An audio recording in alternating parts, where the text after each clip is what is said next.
What's up, folks? I'm Odd, by the way. So, drawing books. I have a lot of them. I feel like we love them. We've all used them either in our very young art careers or even later on. But yeah, I have 6 of them that I have kept somewhere in storage throughout my childhood. And I figured that we would both take a look through them and see if maybe I could figure out how to do something maybe like prompt-based, maybe randomly through picking from some of the processes in these how to draw books. They're very heavy. So I'm just gonna okay. Let's look through some of these that I have picked up in my time mostly as a teenager. I think was when I really got into getting like my own copies of drawing books. I always did it when I was a little kid.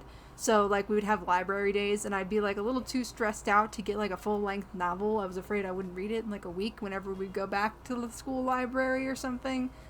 And I already had anxiety as a young child, so we don't need to deal with that. But we would also, when Hastings still existed, R.I.P., because honestly, like, going there was, like, one of the best days, because we would usually, like, buy a movie, and then I would get to buy a drawing book.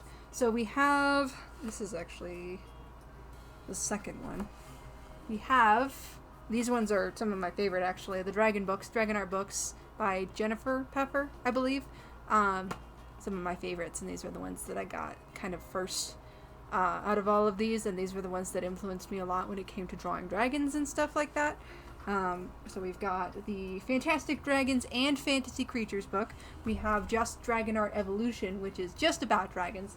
Further on, we have this book, which apparently is very popular among artist furries, by Christopher Hart, called Drawing Fantastic Furries, The Ultimate Guide to Drawing Anthropomorphic Characters. I've seen this a lot on people's, like, lists of things that they read when they were younger. And, yeah, I got, technically I didn't get this. My parents got this for me one summer, and I was intrigued, but also very embarrassed, because they're like, you like to draw animals, having no idea what, like, the further, I guess, extents of this fandom could be. It's mostly harmless anyway, but it was still funny because it was like I was a very young teenager and they were like, furries, here you go. Like, let's see, you got another furries book. This one is by Jared Hodges and Lindsay Sebos. I'm gonna butcher these names. Simply called Draw Furries: How to Create Anthropomorphic and Fantasy Animals. I thought I lost this one for a little while. It kept kind of disappearing on me. I like the cover art of this one a little bit more. It's a little bit more rendered, and I enjoy it. This was definitely a big influence later on as well.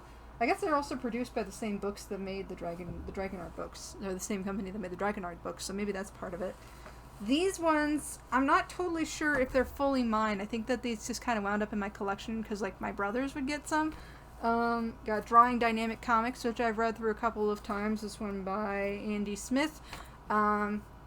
I've read through it, like I said, I read through it a couple of times. It's not a major influence because I'm not super into, like, superhero comics stuff fully, but I understand, like, this was a good guide for human anatomy for me, although some of it isn't great, but, you know, like, he went through the basics, so that's good.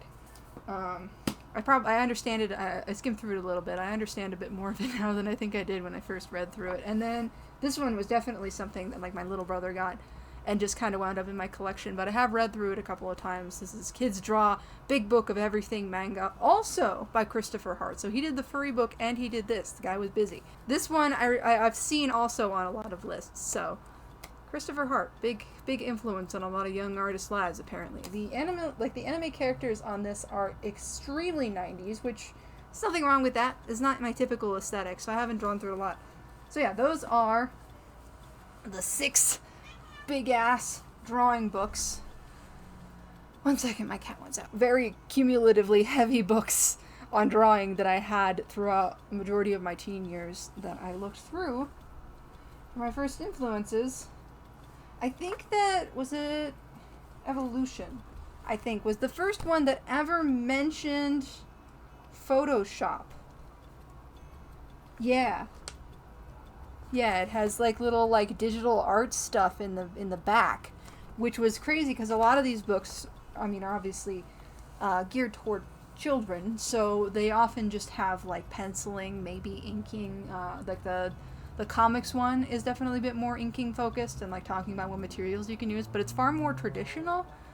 And like I know that that's a big staple in the comics community, but that's not like people draw digitally in comics now, right? Like that's gotta be a thing. It's so much more convenient. So that was the first time that I ever saw like something that pertained to me, something that I actually like looked at as a teenager and was like, oh hey, I have digital programs. I want to learn how to do that. So that was great. What I figured that I would do is that I would find something at least relatively close to a full piece kind of randomly. So first things first is I'm going to generate a number between 1 and 6. Generate 4. So based off of the way that they're facing frontwise, right? Kids Draw Manga is 1. Drawing Fantastic Dynamic Comics is 2. Draw Furries from Impact is 3. Drawing Fantastic Furries, the OG, is 4. I need to lift weights or something, Jesus. So this is the one that we're going to be working with. Now, how many pages do you got? 143. So between 1 and 143, 63, page 63. So this is talking about the clothing designs that you can put on fur characters. Is there something on the next page, or is this all clothing reference? Oh, this is all about the wardrobe. Gotcha. So I think this would be a good prompt. Basically, I'm just going to be choosing from one of these options on the page here, and I will try and draw a character, I guess, that I create based off of the lighting is getting so messed up by the white balance of these books. Based off of this. So what I might actually do is further randomize this, because there are 4, 5, 6, 7, 8, 9, 10 designs here. Or maybe do I just go for the ones that are actually on page 63, which are 6? Let's do that. 1 and 6 again. No, not 1 and 3. 6. 3. 1, 2, 3. So based off of just in the just on page 63, we got a bear in a hooded sweatshirt. So I guess that's going to be my prompt. A bear character in a hooded sweatshirt. I'll take a picture of this page for my own reference, and so that you guys can see it better in the future. But yeah, I think I'm going to move over to CSP, maybe do a little bit of a voiceover, and we will figure out what we are drawing. I mean, obviously a bear in a hooded sweatshirt, but how we're going to do it. So that's my prompt. All right. So for our bear, I wanted to go for more of an oversized look to the hoodie, and I made a female character. For me, it just kind of works with bears. There's just something about them. Like, I know there's the obvious joke, but like, I don't know. To me, I see bears as more female characters. Like, you get the mama bear trope and stuff like that. Regardless, I like drawing female characters, and I felt like this was a good opportunity to get a nice, like, plus-size character and some, like, baggy clothes. That's something that I enjoy looking at, and, you know, like, I like that vibe. It's not something that I usually go for, so it's a nice, I guess, sort of step out of my comfort zone. It wound up being kind of a streetwear kind of look with just the oversized everything. I also went for some nice, like, suit pants that were very, like, oversized and kind of like a Japanese streetwear kind of way, right? Which I wound up looking up quite a few references for this, especially for the hood. I know that I had a reference in the drawing book, but I was going for something a little bit different.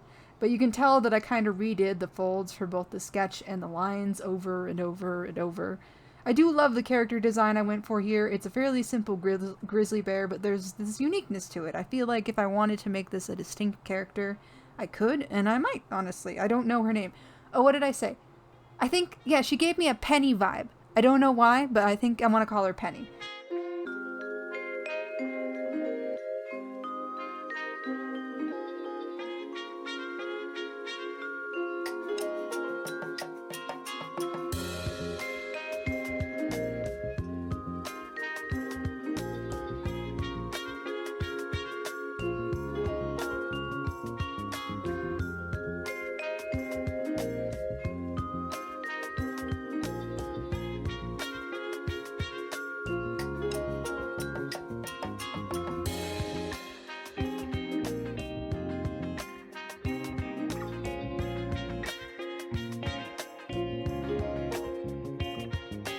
I decided for a bit more of an experimental approach this time around, just because the prompts are obviously a little bit vague. And I just decided to play around with color and poses and stuff. Again, another reason why all of the poses and sketches were so haywire. She wound up sort of leaning up against the wall and looking at the viewer, almost like they just told a bad joke, or like maybe flirtatiously, but with like a kind of, oh, you kind of way. Yeah, sometime after this one, I just kind of felt like it was a little lacking on its own while I was sitting there thinking about it, dreaming about it. I was just thinking, this isn't enough. I need to do one more. Yes, I'm wearing a different shirt. It's a different day, but I wanted to do one more. The Drawing Fantastic Fairies is in the front again. We're going to just be doing it based off of front-facing yet again. Good one for 6. Generate 4. So that's Fantastic Furries is 1, Dragon Art is 2, Dragon Art Evolution is 3, and the other furry book is 4. Oh my gosh. Okay, so, I mean, we're still within my comfort zone. How many pages does this one have? 125. So let's see. 71. Woo! A crow. So we've got a cute little portrait of a crow lady that we're going to be using as our reference. I'll probably pop that back up onto the screen again so you can see that better, but you can see it pretty well, I think, in camera here. So we're gonna do that. Awesome. I like crows. I'm glad to be drawing a bird animal. Bird character. Bird animal? Bird character. Alright. Back to voiceover. Woo! Okay, crow time. This one was pretty short and simple. Just went for kind of a bust, really, but with the one hand sticking up waving. This one was kind of a one sketch, one piece, and I like that. I definitely prefer that over what my struggles I had with the bear. I went even more experimental when it came to the colors to try and get that iridescence in the crow's feathers. I don't know how well it turned out, but I like the way that it wound up going. My inspiration was, I think, called a house crow. It was just from what that picture was called when I was looking up the references. But they have the lighter neck and belly feathers. I was also really feeling a scarf before I even drew this, so I just knew I wanted a scarf. I was also kind of really tired when I did this one. Life has been a little bit more than hectic in these past few days. As I'm writing this, last night I wrangled a stray kitten out of our garage. There's a video up on that, and because my room is already a cattopia for my cat Tulsi, I am currently on kitten duty, and let me tell you, that baby can scream! Also, literally the day before, my brother and I were on a walk with his dog Zero, and an unleashed dog latched onto Zero. So during the daytime, before kitten wrangling, I went to the vet with my brother, and I had to wake up. It's relatively early for me. Needless to say, I was kind of running on fumes. I still kind of am. This is still actually kind of the next day, and I'm gonna be honest, a little loopy, you know? But that's okay. Little lack of inhibitions, whatever, you know?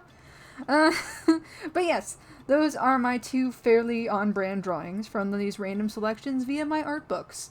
I had fun with this. Finding different ways to do prompts is always a good time, and because these are major influences to my art overall, it's great to see how I match up now versus my initial attempts when I was a teen and I got these books. Like, for instance, that furry book, there was a lot of, not the first one, the Fantastic Fairies. They're both furry books. The first one was the victim of a lot of tracing from my sketchbooks, and you can definitely see it in some of my earlier ones. It's kind of hilarious.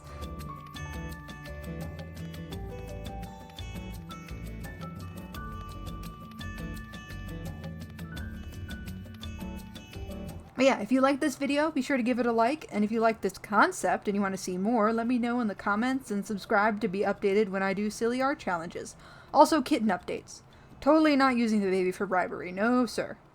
Okay, maybe just a little. Of course, for both kitten stuff and art, I do have all my socials linked in the description every time. I'm pretty much everywhere under the same username, CyanDoc. I very rarely drop those, so I feel like my audiences can be very different between platforms. Yeah, regardless, I'll see y'all next time.